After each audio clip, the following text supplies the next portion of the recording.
La vie n'est pas facile. Personne n'a dit que ça l'était. Nous faisons tous face à des obstacles, des défis et des moments d'incertitude. Mais qu'arrive-t-il lorsque tu te rends compte que ce qui compte vraiment ne sont pas les problèmes eux-mêmes, mais comment tu réagis face à eux? C'est là que le stoïcisme entre en jeu, une philosophie aussi ancienne que le temps, mais qui reste plus pertinente que jamais. Dans ce scénario, nous allons t'apprendre comment penser, vivre et agir de manière à ce que tu puisses maîtriser n'importe quelle situation.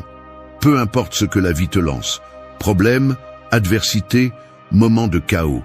Nous te montrerons comment transformer tes pensées pour qu'elles ne te dominent pas. Comment vivre avec un but et ne pas te laisser emporter par le superficiel, et comment agir avec un calme et une détermination qui te permettent de prendre le contrôle, même quand tout semble s'effondrer. Nous ne te vendrons pas une fausse illusion que tout sera facile. Ceci est pour ceux qui sont prêts à affronter la réalité, à prendre la responsabilité de leurs pensées et de leurs actions, et à surmonter les difficultés avec le pouvoir de l'esprit stoïcien. Maintenant que nous avons clarifié ce que la vie nous a préparé, il est temps de commencer à travailler sur comment penser pour maîtriser n'importe quelle situation. Qu'est-ce qui t'a servi jusqu'à présent pour surmonter les obstacles? Probablement pas grand-chose, car la plupart des gens réagissent sans réfléchir, se laissant emporter par le chaos. Mais la clé est dans l'esprit, et c'est là que tout commence. Tout d'abord, développer une mentalité rationnelle pour surmonter le chaos. La vie, par nature, est pleine de chaos et d'incertitudes. Personne n'échappe aux circonstances imprévisibles qui nous défient. Lorsque tout s'effondre autour de vous, la première chose qui surgit est un torrent d'émotions. C'est dans ces moments-là que votre esprit a tendance à déborder et l'impulsion de réagir sans réfléchir devient un refuge tentant. Le chaos, l'anxiété, la frustration. Tous ces sentiments se déchaînent rapidement. La facilité avec laquelle vous vous laissez emporter par eux peut vous faire sentir impuissant, mais c'est précisément là que le pouvoir d'un esprit rationnel entre en jeu. Dans ces moments de turbulence, ce qui vous aidera vraiment ne sont pas les émotions à fleur de peau, mais la capacité de prendre du recul, de respirer profondément et d'agir à partir d'un lieu de clarté mentale. Lorsque vous permettez aux émotions de prendre le contrôle, la confusion s'empare de vous et la réaction impulsive a tendance à vous mener sur le mauvais chemin. C'est le moment crucial où la mentalité rationnelle entre en jeu. Décider de réfléchir profondément avant de réagir est ce qui peut vous sauver des conséquences négatives des décisions précipitées. Pourquoi réagir quand vous pouvez penser? La raison est votre meilleur allié face au chaos. Et le calme que vous cherchez n'arrive que lorsque vous choisissez la réflexion sur l'impulsivité. La sérénité n'est pas quelque chose qui arrive par accident, c'est une compétence qui se cultive avec la pratique constante de mettre la raison au-dessus des émotions. L'esprit rationnel ne se limite pas seulement à penser avant d'agir, mais devient également un refuge où la clarté prédomine sur la confusion.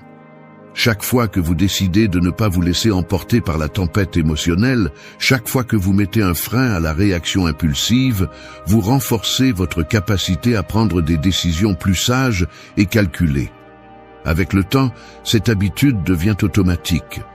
Lorsque vous parvenez à cultiver un esprit rationnel, le chaos perd son pouvoir sur vous. C'est comme si, au lieu d'être une victime des circonstances, vous deveniez l'observateur tranquille, capable de trouver des solutions lorsque les autres se sentent perdus. La pensée rationnelle est un muscle qui doit être constamment exercé. La sérénité arrive non seulement avec le temps, mais aussi avec la pratique de décider de penser avant de réagir. Chaque fois que vous le faites, chaque fois que vous mettez le calme avant la réponse impulsive, vous vous rapprochez du contrôle que vous souhaitez avoir sur votre vie.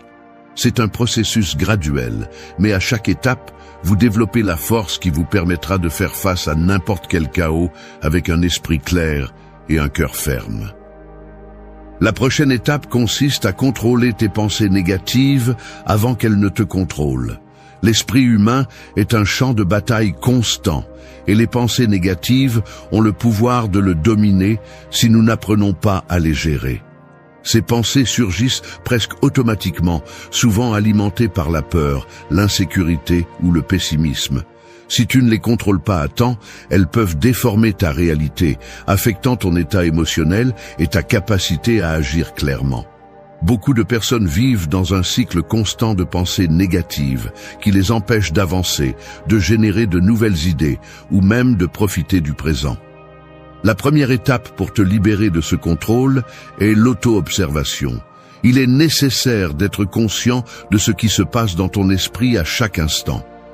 Au lieu de te laisser emporter par une pensée négative qui se présente, il est vital de t'arrêter et de la remettre en question. Est-ce vraiment vrai ce que tu penses? Est-ce que cela te sert à quelque chose?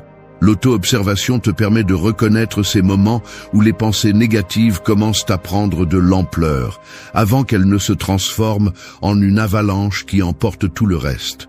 Une fois que tu détectes une pensée négative, l'étape suivante consiste à la rediriger vers quelque chose de constructif. Il ne s'agit pas d'ignorer l'émotion que génère cette pensée, mais de prendre le contrôle et de choisir une réponse qui te pousse vers l'avant. Si, par exemple, tu penses « je ne suis pas assez bon pour ça », au lieu de rester coincé dans cette idée, tu peux la rediriger vers quelque chose de positif. C'est un défi, mais j'ai les outils pour le surmonter. Ce petit changement dans ton approche a un impact significatif sur la façon dont tu te sens et sur la façon dont tu réagis face aux adversités.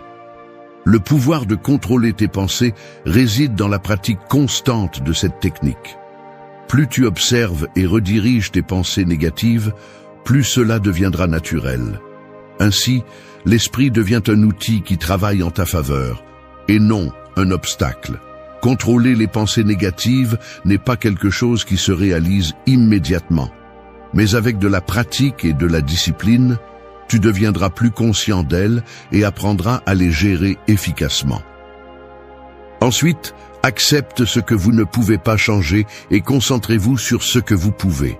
Il y a des choses hors de votre contrôle et les accepter avec sérénité est l'un des piliers du stoïcisme. Qu'est-ce que vous gagnez en luttant contre ce que vous ne pouvez pas changer? Rien. La lutte constante contre l'inévitable ne fait que vous épuiser, vous remplir de frustration et vous voler l'énergie que vous pourriez utiliser de manière plus productive. La sagesse stoïcienne vous enseigne que l'acceptation est libératrice. Il ne s'agit pas de se rendre ou d'être passif face aux adversités, mais de reconnaître ce qui est hors de votre portée et de concentrer toute votre énergie sur ce que vous pouvez contrôler. Lorsque vous décidez d'accepter ce que vous ne pouvez pas changer, vous vous libérez du fardeau émotionnel qui provient de l'attachement à l'incontrôlable. La frustration s'évapore et à sa place, un espace pour le calme et la concentration apparaît. Accepter ce que vous ne pouvez pas changer vous donne une vision claire de ce qui compte vraiment. Au lieu de lutter contre le courant, vous pouvez commencer à vous concentrer sur ce qui est vraiment entre vos mains, vos pensées, vos attitudes et vos actions. Ce sont ces trois domaines qui constituent votre sphère de contrôle, et c'est sur eux que vous devez concentrer votre énergie. Si vous perdez du temps et des efforts à lutter contre ce que vous ne pouvez pas changer, vous finissez par ignorer ce que vous pouvez faire. Comment vous réagissez aux événements, comment vous choisissez de penser à eux et comment vous décidez d'agir face à eux. Il est facile de tomber dans le piège de penser que nous devons tout changer, mais la vérité est que le véritable contrôle réside dans la façon dont nous gérons ce qui nous arrive. Si un problème vous préoccupe et qu'il est hors de votre contrôle, acceptez que vous ne pouvez rien y faire. Cependant, vous avez un contrôle absolu sur la façon dont vous décidez de le percevoir et comment vous réagissez à lui. Parfois, la chose la plus puissante que vous pouvez faire est de faire un pas en arrière, de reconnaître ce que vous ne pouvez pas changer, et alors, avec un esprit serein, de décider quelles actions prendre dans les limites que vous avez. Concentrez-vous sur ce que vous pouvez faire, pas sur ce que vous ne pouvez pas changer. Cela ne signifie pas que vous devez être passif ou résigné, mais que vous devez être sage et concentrer votre énergie sur ce qui compte vraiment, ce qui dépend de vous. Cette approche non seulement réduit le stress, mais vous permet également d'agir avec plus de clarté et d'efficacité, sachant que vous utilisez votre temps et votre énergie de manière efficace, sans les gaspiller dans des batailles que vous ne pouvez pas gagner. Et enfin, entraîne ton esprit à trouver l'équilibre dans l'adversité.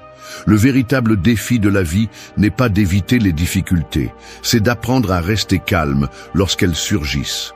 Les adversités sont inévitables et font partie de ce qui nous façonne en tant qu'êtres humains. Faire face à des problèmes personnels, professionnels ou à des situations imprévues est quelque chose avec lequel nous devons tous composer. Ce qui est important, c'est la façon dont nous réagissons face à elles. Sommes-nous emportés par les émotions ou trouvons-nous la sérénité au milieu du chaos ? La réponse à cette question réside dans l'entraînement de notre esprit à être un refuge dans les moments les plus difficiles.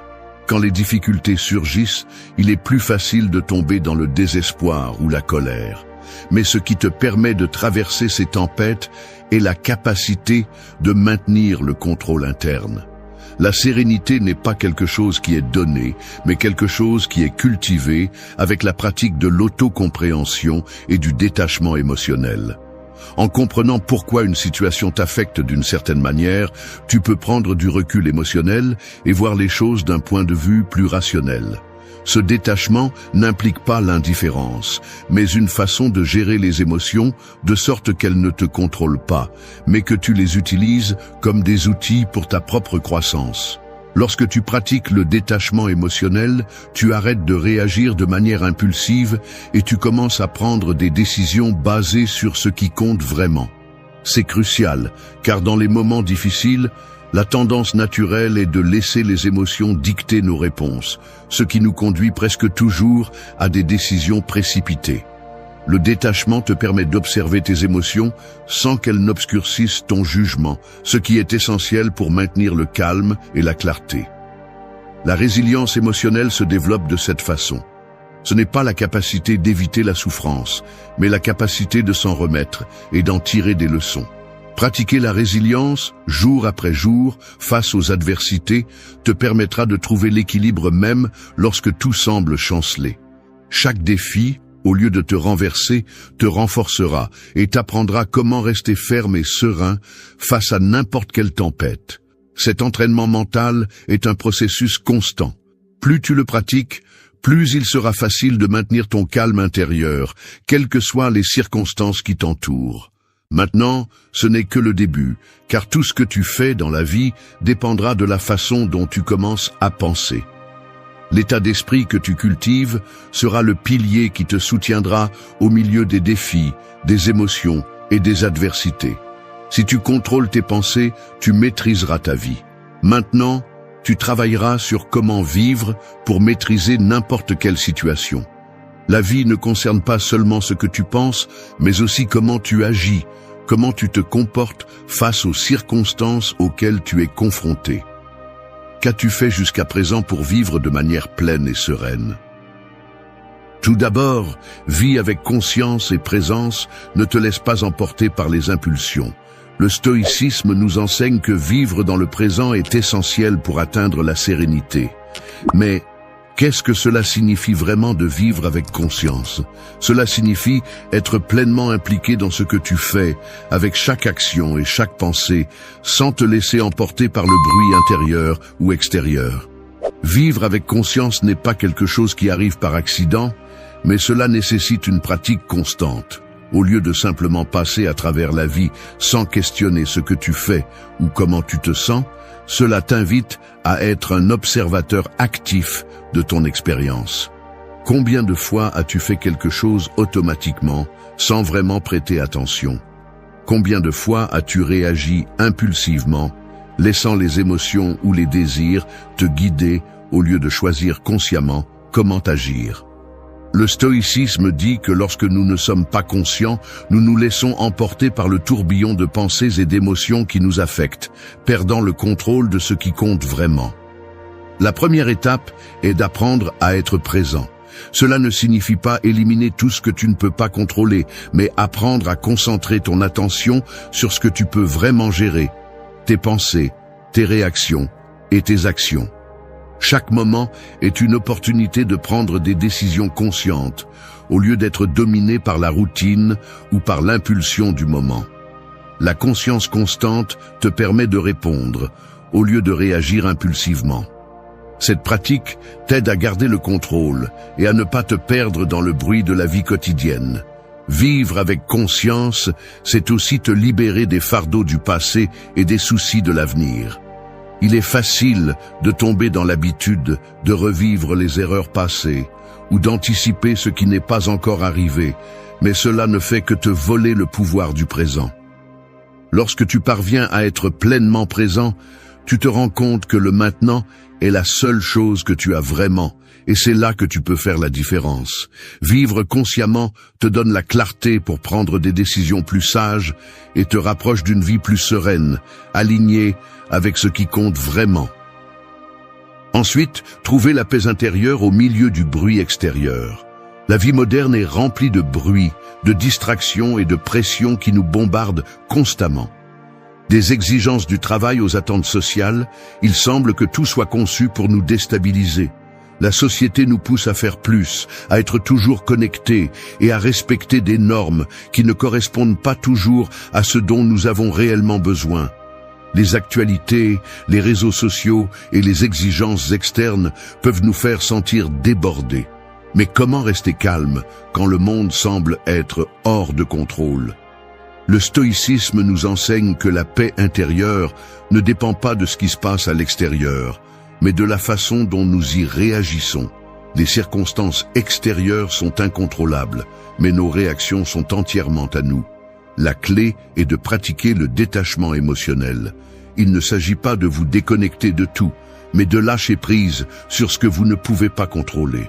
En faisant cela, vous trouvez la paix intérieure qui vous maintient équilibré, même au milieu de la tempête. Lorsque vous vous libérez du besoin de contrôler l'extérieur, vous vous permettez de trouver la tranquillité en vous. Imaginez un océan en tempête.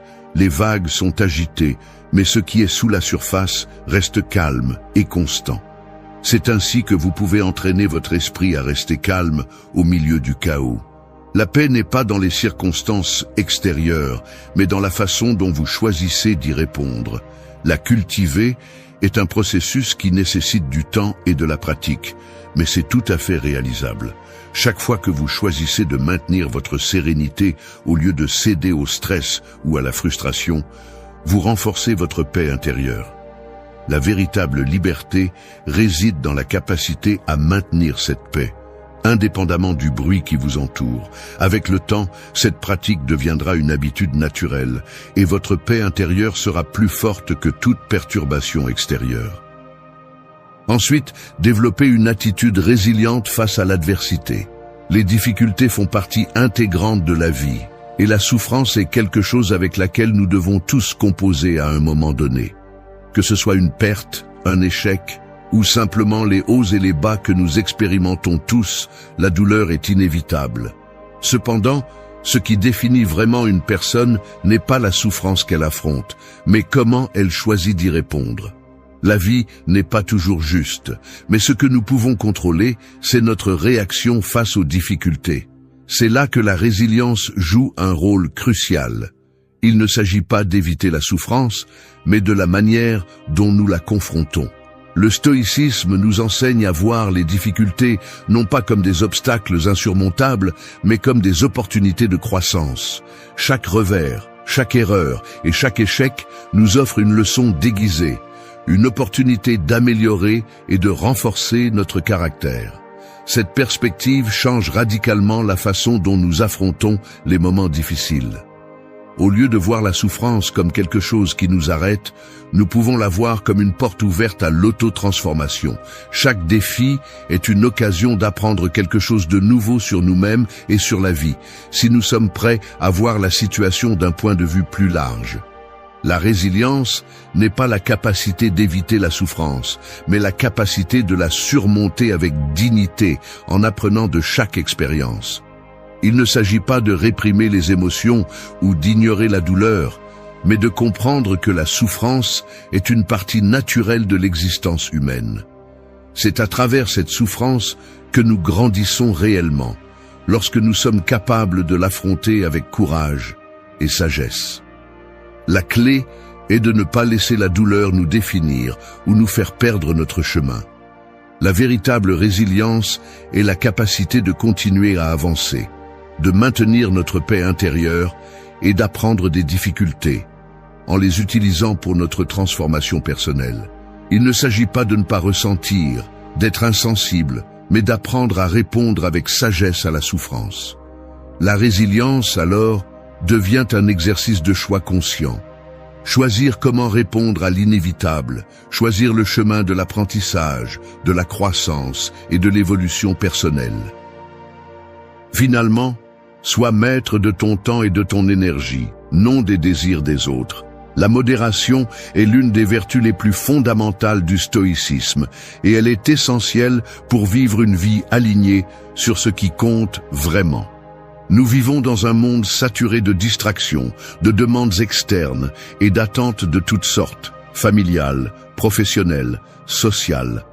Au milieu de ce bruit, nous perdons souvent de vue nos propres objectifs et valeurs, nous laissant entraîner par ce que les autres considèrent comme important ou parce que l'environnement nous impose.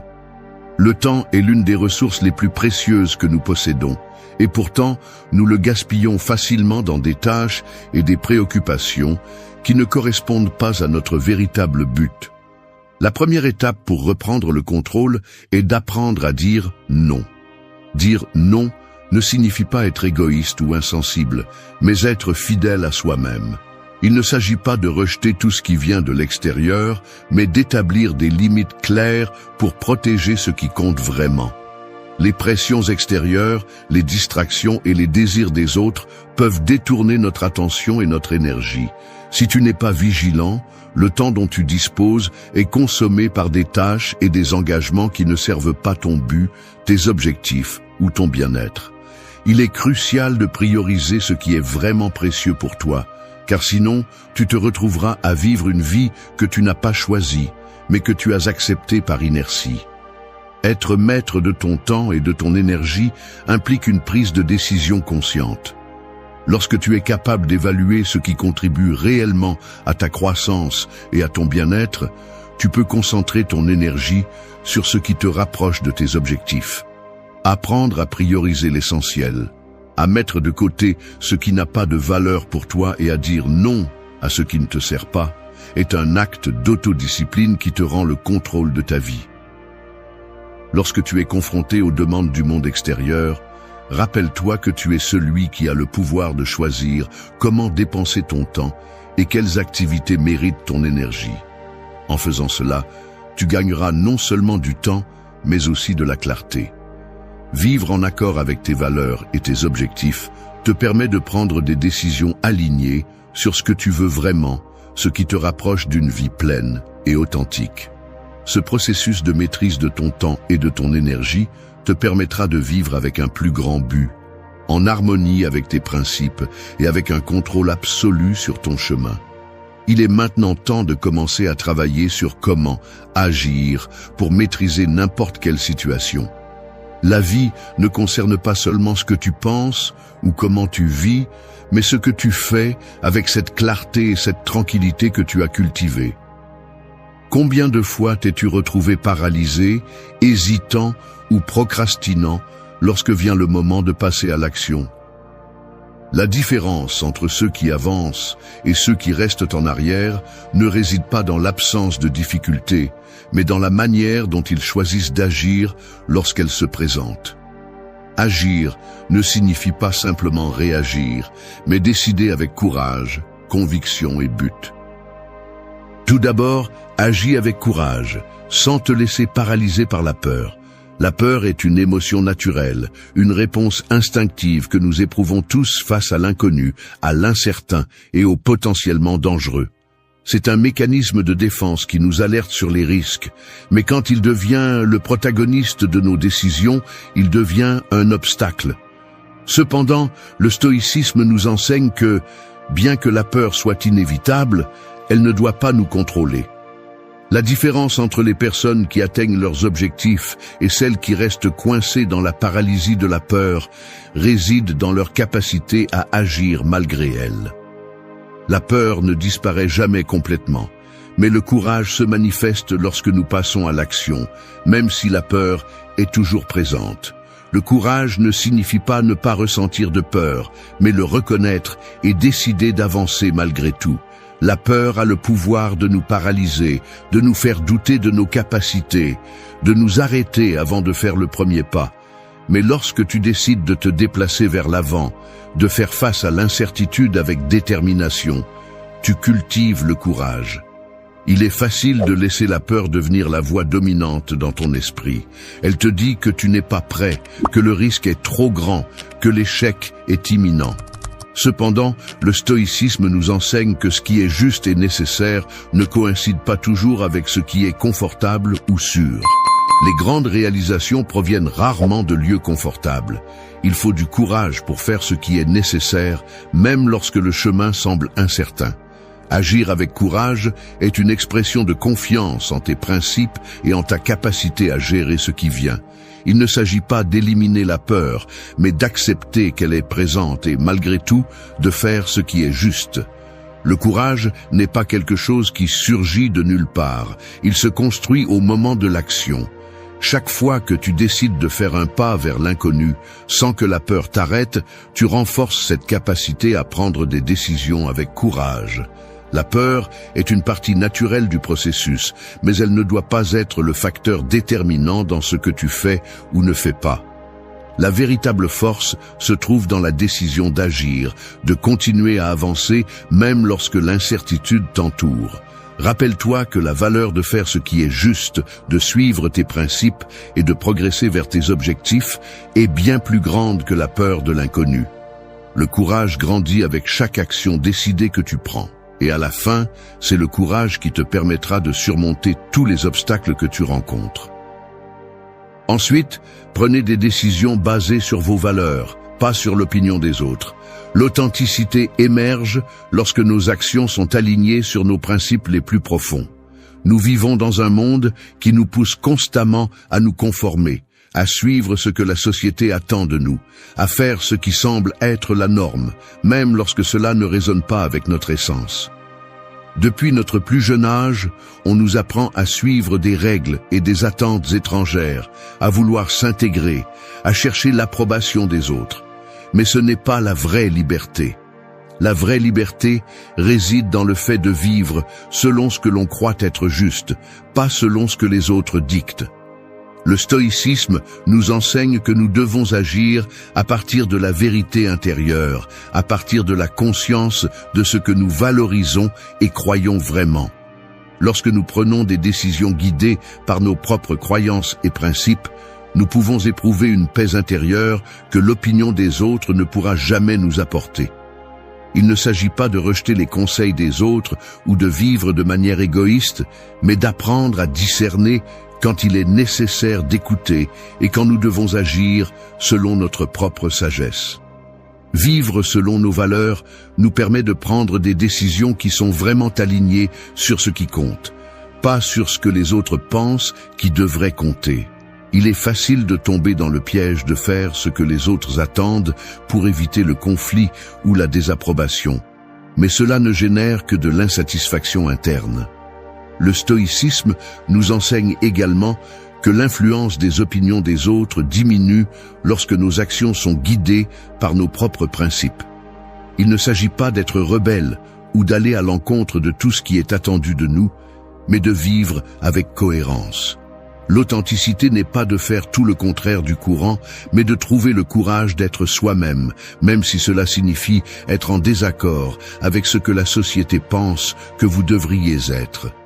Lorsque vos décisions sont alignées sur vos valeurs, l'approbation des autres devient sans importance, car vous savez que vous vivez une vie fidèle à ce que vous êtes vraiment.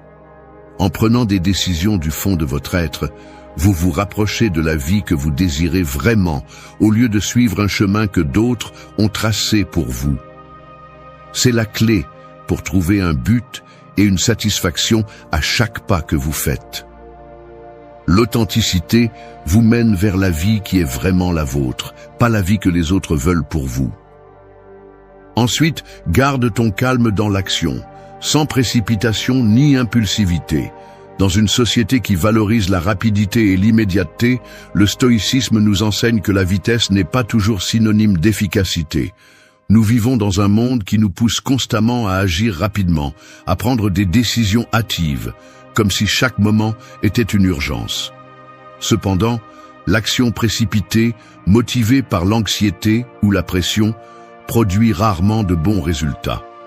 Souvent, lorsque nous agissons sans réfléchir, nous prenons des décisions impulsives et mal fondées que nous regrettons par la suite. Il est facile de tomber dans le piège de l'urgence, en se laissant emporter par le sentiment que nous devons tout faire immédiatement, mais cette approche ne fait qu'augmenter le risque de commettre des erreurs. Le stoïcisme nous enseigne qu'au lieu de nous précipiter, nous devrions prendre le temps nécessaire pour évaluer, réfléchir et agir de manière réfléchie. Le calme dans l'action est une vertu puissante. Il ne s'agit pas de se déplacer rapidement, mais de se déplacer intelligemment. Chaque pas que tu fais doit être le résultat d'une réflexion soigneuse, non d'un élan momentané. La véritable efficacité réside dans la qualité de l'action, non dans la rapidité avec laquelle elle est menée. Lorsque tu agis avec calme, tu es capable d'évaluer les circonstances avec plus de clarté, de voir les options avec objectivité et de prendre des décisions plus sages. Le stoïcisme souligne qu'une action prise avec tranquillité, après un processus de réflexion, est beaucoup plus efficace qu'une action rapide et irréfléchie. Cette pause avant d'agir te permet de mieux comprendre les conséquences de tes décisions et de choisir le chemin qui te rapprochera vraiment de tes objectifs. Agir avec calme ne signifie pas indécision, mais avoir la capacité de s'arrêter et de réfléchir avant d'agir, en s'assurant que chaque mouvement que tu fais est aligné avec tes principes et tes objectifs à long terme. Lorsque tu gardes ton calme, tu peux prendre des décisions plus claires, sans que la peur ou l'anxiété n'obscurcissent ton jugement. Cette approche te donne la capacité de te déplacer avec assurance, sans hésitation, et avec une direction claire, sans te laisser emporter par les impulsions momentanées qui nous font souvent dévier du bon chemin.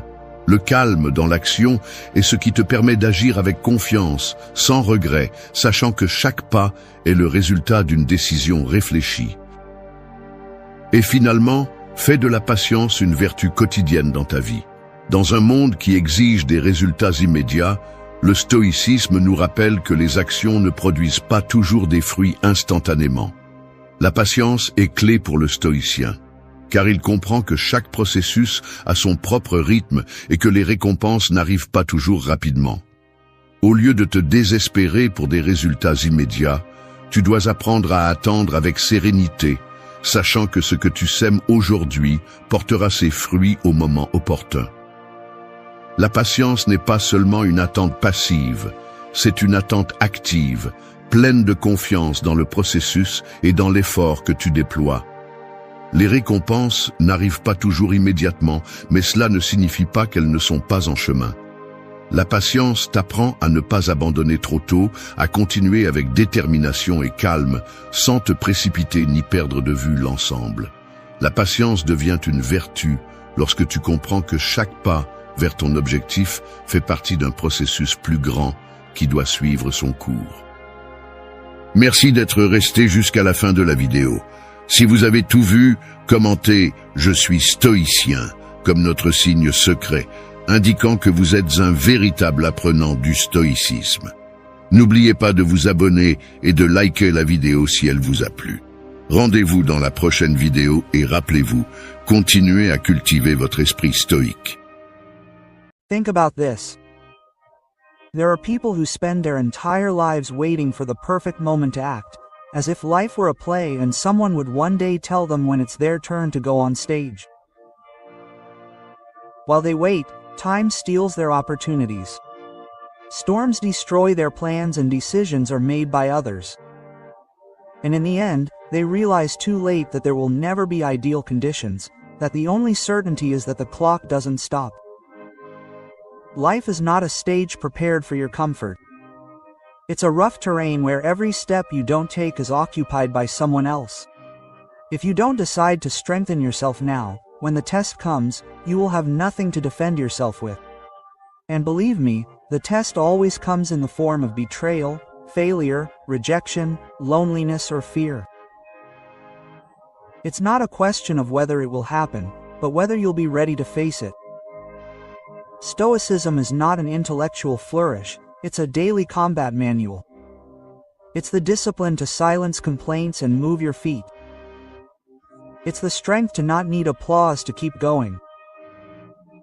It's the clarity to know that pain is not a punishment but a teacher. Here, we're not going to soften reality because life doesn't. We're going to talk about how to toughen your mind, sharpen your character, and stand tall even when everything is chaos. If you stay until the end, you'll discover how to transform anger into a driver, rejection into momentum, and loneliness into a place of power. But most importantly, you'll understand that change doesn't start when the world sides with you. It starts when you decide to stop waiting. 1. Stop complaining and reclaim your power. It's like living in a walled city, watching the enemy beat down on the gates again and again, and instead of reinforcing them, you just stare up at the sky and cry out at the injustice of the attack. That's exactly what complaining does. It traps you in a pointless spectacle, giving you the illusion of taking action, but in reality it doesn't stop the danger and weakens your strength. You think that by letting it go, you're free. But all you're doing is giving your energy to what hurts you. Complaining is like opening the door to the cold in the middle of winter. You let in what hurts you, and worse, you get used to living with weakness. The Stoics understood that every word spent complaining is one less arrow for the battle. Complaining perpetuates the role of victim, and the longer you play it, the harder it will be to get out of it. It's not complaining that changes you, it's what you do after you see the problem. He who complains without taking action is digging himself into a pit. Stopping complaining doesn't mean swallowing everything that hurts you. It means replacing empty protest with actions that generate real change. When you don't like something, your first instinct should be to take action, not to keep listing the reasons why it's unfair. The world doesn't adjust to your complaints, but it can adapt to your actions. A complaint won't knock down a wall, but a plan and the discipline to execute it will. Life is not neutral. It doesn't wait for you to be ready to solve it. Trials come without warning: betrayal, rejection, failure, loss. Faced with this, complaining is a luxury you can't afford. A Stoic sees every difficulty as a training opportunity. It's been said that headwinds make a good sailor, and he was right. Character is built in the midst of resistance, not comfort. When you feel the temptation to complain, pause. Ask yourself, is this empowering or disempowering? If it's disempowering, redirect that energy towards something useful. If you have a problem, find the cause. Make a plan, execute a change. If the situation is out of your control, work on how to adapt without losing your center. Every time you replace complaining with action, you build your inner strength. Over time, people will notice the difference. You'll stop being seen as someone who always has a problem and you'll become someone who always finds a solution. And more important than what others think, you'll feel the change within you. You'll stop living by reacting and start living by creating. Complaining ties you to the same place. Action opens the door. Choosing to stop complaining is reclaiming your power. It's deciding that nothing and no one will have control over your energy. It's not easy, but it's the first step toward truly strengthening your mind, discipline, and character. And when you do, you discover that life doesn't reward the one who complains the most, but the one who stands up and moves forward and makes sure the walls that protect him or her remain firm, even in the midst of the worst storm. That's where true strength begins. 2. Accept that no one owes you anything and set yourself free. It's like walking with a rope tied to your waist, the other end of which holds a closed door. You think that behind that door lies the apology, the recognition, the support, or the love that's right for you. And every step you take is conditional on the fact that someone will one day open it. But the door may never open. And while you wait, the rope prevents you from moving forward freely. That's the trap of believing that others owe you something. You surrender your freedom to the will of others. Accepting that no one owes you anything is not becoming cold. It is accepting reality as it is. No one is obligated to treat you the way you treat them, to give back what you have given, or to follow the script you have written in your mind. And if your peace depends on that, you are building your happiness on quicksand. The Stoics understood that expectations of others are a constant source of frustration. The more you wait for someone to repay an emotional debt, the more you lock yourself into a cycle of disappointment.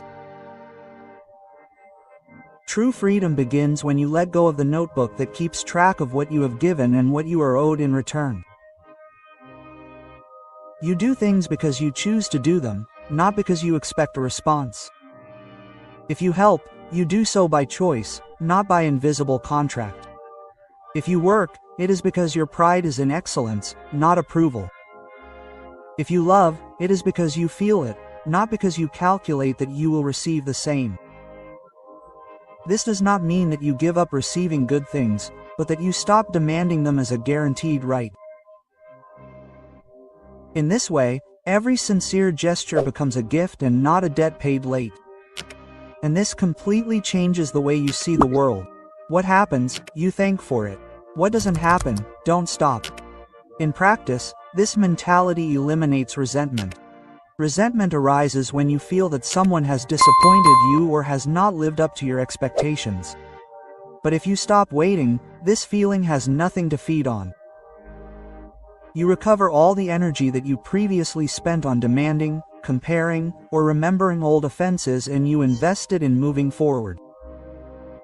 Living this way also protects you from manipulation. When you don't expect anything, you can't use promises as a chain. You can't be made to feel like you're owed something in order to control you. Your center is not in what others do, but in what you decide. Accepting that no one owes you anything means breaking the rope that has kept you tied to that closed door. It means understanding that your path doesn't need permission or approval to move forward. It means you are the master of your decisions, that your worth isn't measured by the response of others, and that your purpose remains in place even if no one applauds it. When you can live like this, you discover that life is much lighter. You don't carry an emotional backpack that never gets full. You don't waste time waiting for others to act the way you would. And you don't depend on someone to keep a promise to make you feel at peace. The only real debt that exists is to yourself, to live free, strong, and with the certainty that everything you've accomplished has been of your own merit. It is a power that no one can take away from you. 3. Make pain your master and grow with it. Pain is like a silent blacksmith working in the dark. It doesn't ask for permission. It doesn't ask if you're ready. It simply enters and begins striking the metal. Every blow hurts, every spark burns, but every impact shapes you. At first, you think it wants to destroy you, but over time, you discover that it forges something stronger than what you were before. The problem is that most people flee the workshop before the work is done. In life, pain is inevitable. It can come in the form of loss, rejection, betrayal, or failure. The Stoics knew that it is not about avoiding it, because that is impossible, but about using it as a tool for growth. Those who try to escape all suffering condemn themselves to live weak, always on the run, always at the mercy of what they fear. On the other hand, the one who stays in the workshop bears the costs and learns from the process, emerging stronger and more aware. Accepting pain as a teacher does not mean enjoying it, but recognizing that it brings lessons that do not come otherwise. Failure teaches you humility and strategy. Loss teaches you to appreciate what you have while you have it. Betrayal teaches you to refine your judgment, and solitude teaches you to listen to yourself. Every hurt has a hidden lesson, but to find it, you need patience and the willingness to face what hurts. The key is not to get stuck in the lamenting phase. If the blow has already arrived, using your energy to ask yourself why only deepens the wound.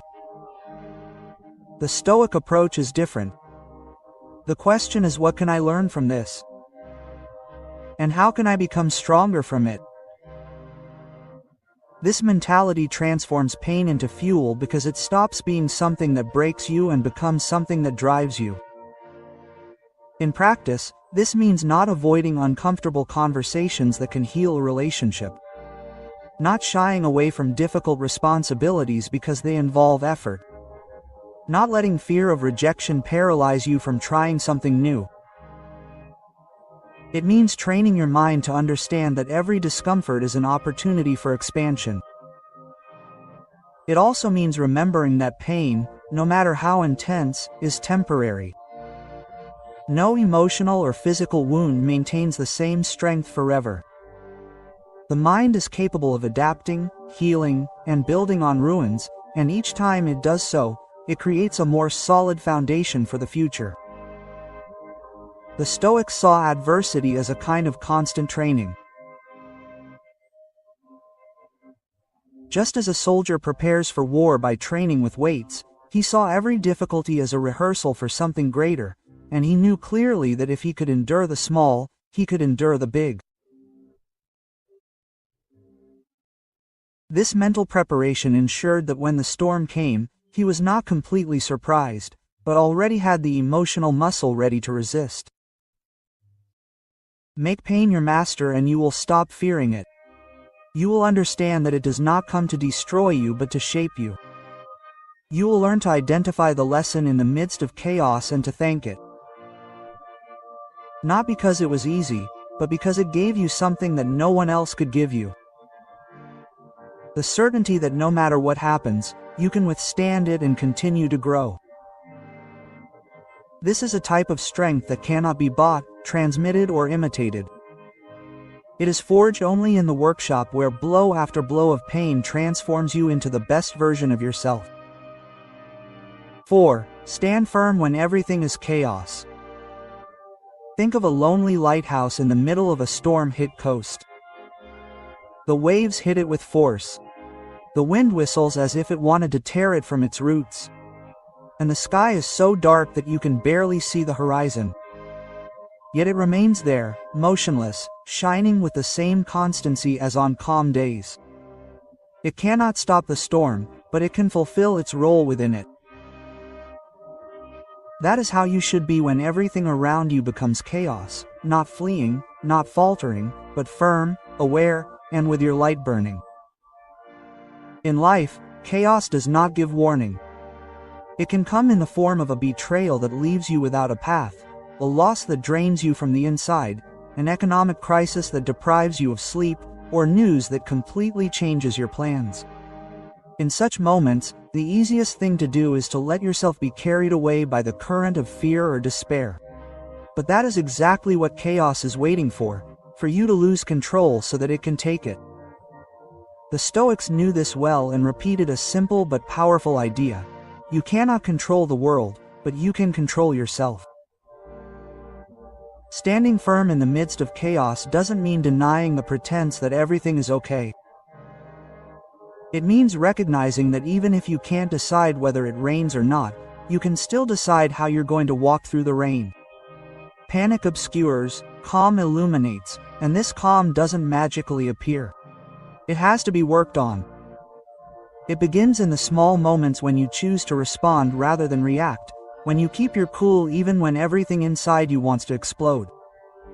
In chaos, every decision matters. A word spoken in anger can close doors that will never open again. A hasty action can make a problem that was already big worse. That's why, when the noise is deafening, the discipline of thinking before you act becomes your anchor. You breathe, you observe, you separate what you can change from what you can't, and you act only on what's in your hands. The Stoics prepared for this by visualizing adversity before it happened. It wasn't pessimism, it was mental training. So when the storm came, it wouldn't catch them off guard. You can do the same. Imagine difficult scenarios, not to obsess over them, but to strengthen your ability to stand firm when they happen. Standing firm isn't always visible to others. Sometimes it means staying silent when everyone else is screaming, choosing to wait when everyone else is running, letting go of what you can't save, even if it hurts. It's not cowardice, it's strategy. A captain doesn't abandon his ship in the middle of a storm and swim aimlessly. He stays at the helm and waits for the exact moment to maneuver. And most importantly, standing firm in chaos doesn't just save you. It can save those around you. Calm is contagious. When others see that you're staying on course, they find a point of reference in the midst of confusion. In this way, you cease to be part of the problem and become part of the solution. Chaos will always return in one way or another. It is not a question of avoiding it, but of ensuring that when it does return, it finds you no longer trembling, but standing as that beacon that, even if the world grows darker, continues to shine in the same direction. That is true triumph.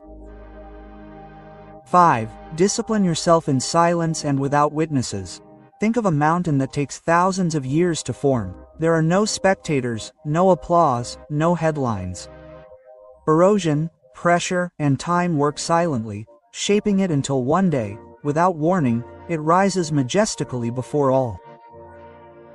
No one has seen the process, but the result is impossible to ignore.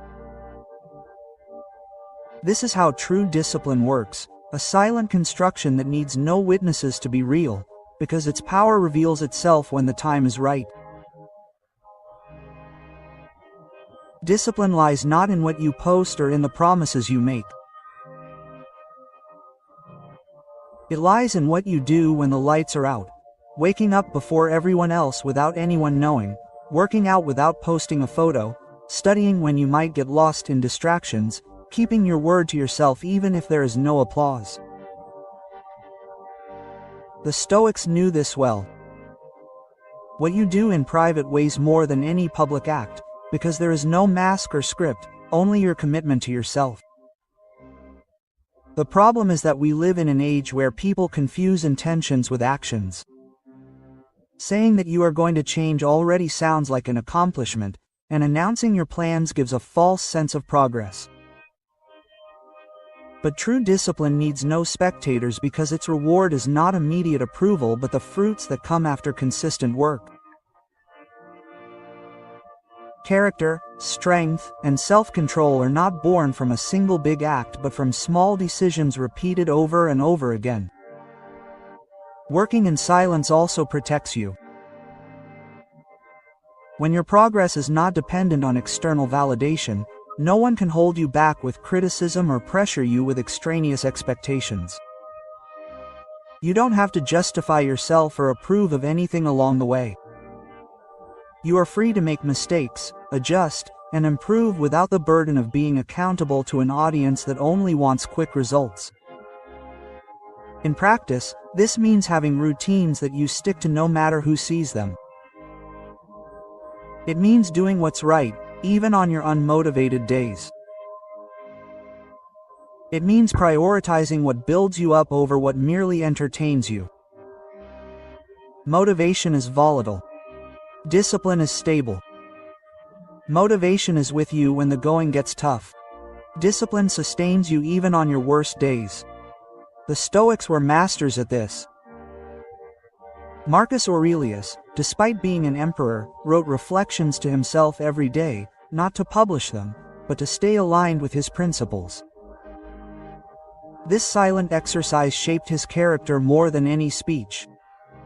You can do the same thing, documenting your progress, evaluating your decisions, and correcting what doesn't work. All this without seeking witnesses or approval. Discipline yourself in silence because noise wears you down and premature exposure weakens you. Every time you announce what you're going to do, your mind receives a dose of satisfaction that reduces your ability to act. On the other hand, when you keep the process to yourself, the only way to feel that satisfaction is to keep the promise you made to yourself. And this kind of pressure is what really builds results. In time, you'll understand that what you build in solitude is what lasts the longest. It needs no defense because it stands alone. It doesn't seek recognition because its solidity speaks louder than any statement. And when it finally emerges, no one will be able to call it luck because luck does not work silently every day for years. That is the real discipline, the one that grows out of sight and transforms you into someone who no longer needs to say that he will succeed because he simply does. 6. Turn rejection into fuel to move forward. Rejection is like a door that slams shut in front of you. The sound of the crash echoes in your head, the air changes, and for a moment, you think that your path ends there. But what not everyone understands is that this door is not the end. It is a detour. And sometimes this detour is what leads you to a place you would never have found if the door had remained open. Rejection is not the wall that locks you in, it is the spark that, if you know how to light it, can propel you further than you imagined. In life, hearing a name hurts. It can come in the form of a lost opportunity, a relationship that didn't work out, a job you didn't get, or a project that was ignored. The problem is that many interpret this name as a final judgment on their values when in reality it's just a sign that this path isn't the right one or that you still need to strengthen yourself to follow it. The Stoics understood this.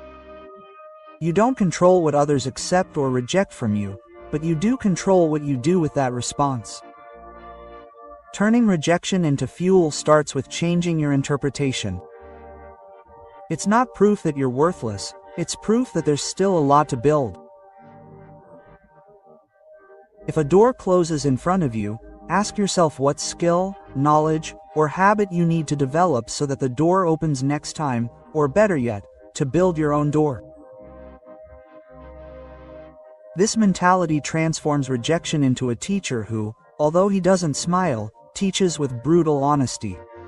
Rejection is also a filter. It pushes you away from places, people, and situations that are not aligned with you, even if you don't see it that way at the time. Often, what you regret losing today is something you'll be grateful you didn't get in the future. The Stoic mind knows to wait to see the full picture before deciding whether something was a loss or a liberation. In practice, using rejection as fuel means taking action instead of sinking. If you weren't selected for something, objectively analyze what you can improve. If someone cut you out of their life, focus on strengthening yourself emotionally and opening yourself up to healthier relationships. If an idea was rejected, refine it or create a new one. Every name should leave a mark that pushes you, not a scar that holds you back. This also means not taking it more personally than necessary. Sometimes rejection has nothing to do with you, but with the moment, circumstances, or priorities of others. Believing that every rejection is a direct attack feeds insecurity and robs you of energy. Freeing yourself from this view allows you to keep moving forward without harboring resentment. The Stoics practice detachment from external opinion to prevent rejection from destabilizing them. If your self-worth is not dependent on the approval of others, every name loses some of its power. That doesn't mean it doesn't hurt, but it's no longer a blow that knocks you down. It's a signal you use to redirect your path. When you turn rejection into fuel, every closed door becomes the impetus to hit 10 more. Every rejection becomes a challenge that pushes you to improve. And every time you succeed at something after being rejected, you remember that it wasn't approval that kept you moving forward, but your ability to keep moving forward without it. That's the real power. Nothing, not even a flat name, can stop your forward movement. 7. Transform your anger into a driving force for self-improvement. Anger is like a fire lit in the middle of the night. If left unchecked, it can destroy everything you've built. But if you channel it, it can become the flame that lights your path and keeps you moving. When the cold and darkness try to stop you. The problem is that most people fear anger or use it to destroy, without understanding that leading well is one of the most powerful energies for transforming you. Feeling anger is human. It happens when something hurts you, disappoints you, or makes you feel unfairly treated.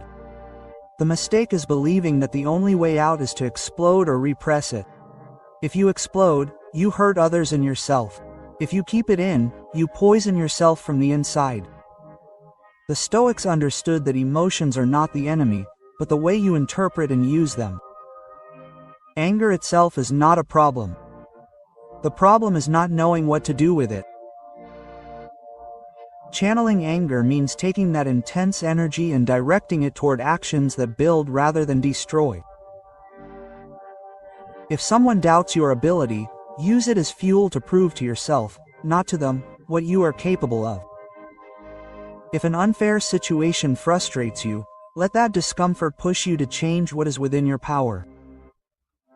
Anger can be the initial push that pulls you out of inertia, provided it is accompanied by discipline and clarity. The first step is to acknowledge it without judgment. Pretending you don't feel anything just builds up pressure that will eventually come out at the worst possible moment. Observe it, understand where it comes from, identify whether it is a boundary that has been crossed, an unmet expectation, or a pattern that is repeating itself. This analysis allows you to use anger as a signal, not as a condemnation. The second step is to give it a concrete direction. If you stay in the emotion, anger becomes a vicious cycle that consumes your energy. But if you channel it toward a goal, it becomes a driving force that drives you forward with more force than any fleeting motivation. Many success stories have come from people who, instead of drowning in their anger, transformed it into sustained action. In practice, this might mean training harder when someone tells you you can't do it, studying harder when someone underestimates your intelligence, or working harder when someone expects you to give up. Anger, when used well, is not revenge, it is determination. And the big difference is that revenge seeks to harm, while determination seeks to build. The Stoics practiced self-control precisely because they knew that intense emotions could be tools if you didn't let them dominate you. It's not about putting out the fire, but about putting it in a place where it can be used to forge rather than burn. In this way, anger becomes discipline, frustration becomes focus, and hurt becomes strength. If you learn to transform your anger into a driving force, you'll stop seeing it as a threat and start recognizing it as a temporary ally that propels you forward when your forces are waning. This doesn't mean you have to live with it forever, but use it as a strategic impulse. Because when anger stops controlling you and starts working for you, it becomes the spark that ignites the machinery of your personal growth, taking you further than you could have gone alone with calm. 8. You are your only option, act now. It's like sitting in a room that's slowly filling with water, waiting for someone to come and save you. The water rises, the pressure increases, and instead of moving, you stare at the door, thinking that at any moment a savior will appear, but no one comes. And when you finally realize that there is no help on the way, that's when you start desperately searching for a way out. The problem is that for many, this realization comes too late. The hard truth is this: you are your only option. No one else will live your life. No one else will pay the price for your decisions or excuses. Relying on others to solve what only you can face is voluntarily giving up your power. The Stoics knew this well. Personal responsibility is not a burden. It is the foundation of freedom. As long as you wait for perfect conditions, constant support, or external validation, you will remain stuck in the same place. Change begins when you accept that if you don't do it, no one else will. This doesn't mean you have to face it alone, but even with help, the initial move has to be yours. If you want to get out of a situation, you have to take the first step. If you want to transform your life, you are the one who builds habits. If you want peace, you are the one who stops feeding what takes it away from you.